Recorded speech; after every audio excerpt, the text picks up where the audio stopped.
Élèves de première spécialité, bonjour. Dans cette leçon, nous nous intéressons aux grandeurs masse molaire et volume molaire et aux relations qu'elles ont entre elles avec le nombre d'Avogadro et avec la quantité de matière. La quantité de matière N s'exprime en mol, symbole MOL, ou avec des multiples ou sous-multiples. Comme les entités chimiques, atomes, molécules, ions, etc. sont extrêmement petits, il s'ensuit qu'à notre échelle, une quantité de matière, même infime, contient déjà un très grand nombre d'entités. Pour exprimer ce nombre, on introduit la mol. Par définition, il y a Na entités par mol où Na est le nombre d'Avogadro dont voici la valeur précise. Nous nous contenterons toujours de la valeur approchée Na égale 6,02 10 puissance 23 mol moins 1, soit 602 10 puissance 21 mol moins 1, donc 602 suivi de 21 zéros, soit encore 602 000 milliards d'entités par mol. Considérons un échantillon de matière qui paraît homogène à l'échelle macroscopique. Il s'agit de l'espèce chimique X qui peut être un solide, un liquide ou un gaz. À l'échelle microscopique, l'échantillon de matière paraît hétérogène. Il est constitué de grand N entités de l'espèce chimique X.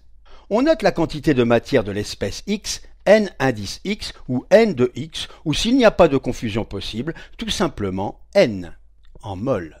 Le nombre d'entités grand N dans l'échantillon est égal à la quantité, c'est-à-dire le nombre de moles, multiplié par le nombre d'entités par mol, soit le nombre d'Avogadro.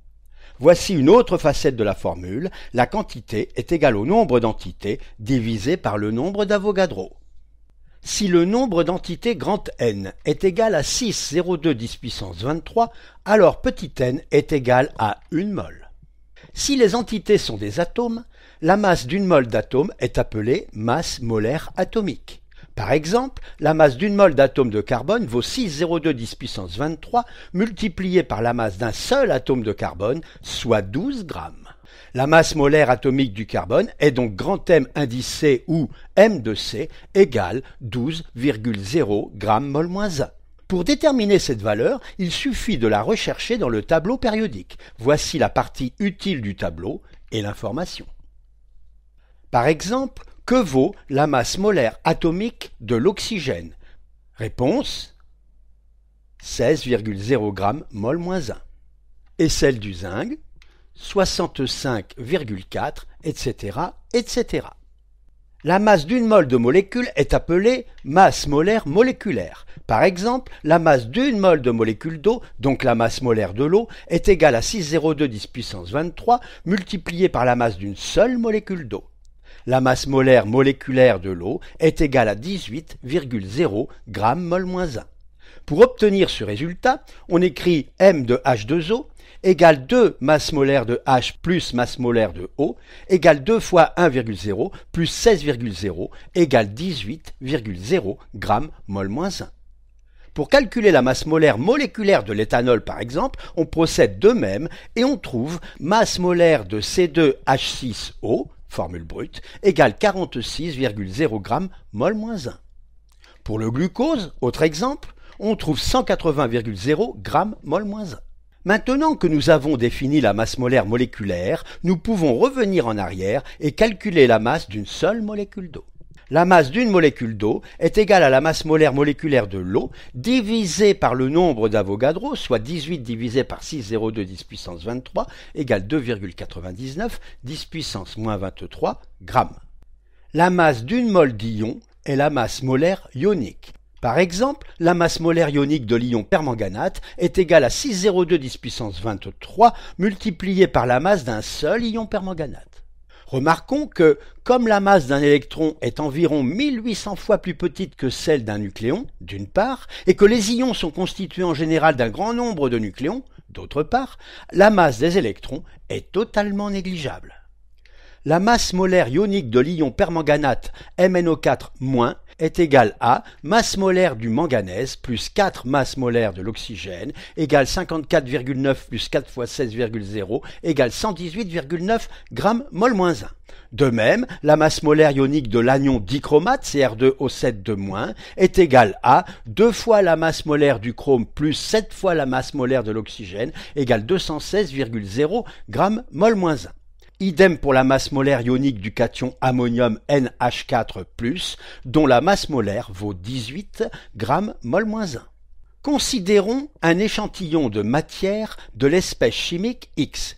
Nous pouvons mesurer sa masse avec une balance et sa quantité de matière N en utilisant cette formule vue en secondes, en se souciant toujours des unités et en remarquant que si l'unité de masse du système international est le kilogramme, les chimistes préfèrent utiliser le gramme. On en déduit que la quantité de matière vaut N égale masse divisé par masse molaire. Cette formule est très bien adaptée pour les solides. Pour les liquides, elle est encore adaptée, mais la mesure du volume est plus immédiate. Pour les gaz, même si elle reste faisable, la mesure de la masse n'est pas très adaptée. Pour déterminer la quantité de matière N dans un échantillon solide, il faut mesurer la masse de l'échantillon en la pesant. Rechercher la valeur de la masse molaire de l'espèce chimique X constituant l'échantillon à l'aide du tableau périodique. Appliquer la formule pour calculer N à l'aide d'une calculatrice. Pour déterminer la quantité de matière N dans un échantillon liquide dont on connaît la masse volumique ρ, on utilise cette formule où M est remplacé par ρ fois V. Il faut alors mesurer le volume de l'échantillon avec une éprouvette graduée par exemple, rechercher la valeur de la masse molaire de l'espèce chimique X constituant l'échantillon à l'aide du tableau périodique, appliquer la formule pour calculer N à l'aide d'une calculatrice. Dans le cas d'un gaz, même si ces formules sont toujours valables, elles sont toutefois très mal adaptées. En effet, les gaz sont compressibles et leur volume dépend donc de la pression. Ils sont dilatables et leur volume dépend donc de la température. Les gaz ont une propriété très particulière. Dans les mêmes conditions de température et de pression, une mole de gaz occupe le même volume Vm, quelle que soit la nature du gaz. Vm est le volume molaire. De la même façon que nous avons masse égale quantité fois masse molaire, nous avons volume égale quantité fois volume molaire. Et de la même façon que nous déduisons N égale M sur grand M de la première formule, nous déduisons N égale V sur Vm de la deuxième. Pour déterminer l'unité du volume molaire, nous écrivons que Vm égale V sur N, avec V en litres et N en mol, on a Vm en litres mol-1. Notons que Vm est toujours donné et que Vm ne dépend que de la température et de la pression. Son calcul, même s'il est simple, n'est pas au programme de première. Première application, quelle quantité de matière d'eau y a-t-il dans un litre d'eau ? La masse volumique de l'eau étant donnée. On utilise la formule adaptée pour les liquides, l'application numérique donne 55,5 mol. On peut alors en déduire le nombre de molécules d'eau, entité microscopique, en utilisant la formule faisant intervenir le nombre d'Avogadro. L'application numérique donne 334 10 puissance 25 molécules d'eau dans un litre. Et combien y a-t-il d'électrons dans un litre d'eau ? Le nombre d'électrons est égal au nombre d'électrons qu'il y a dans une molécule d'eau, 10, multiplié par le nombre de molécules, soit 334 10 puissance 26 électrons dans un litre d'eau.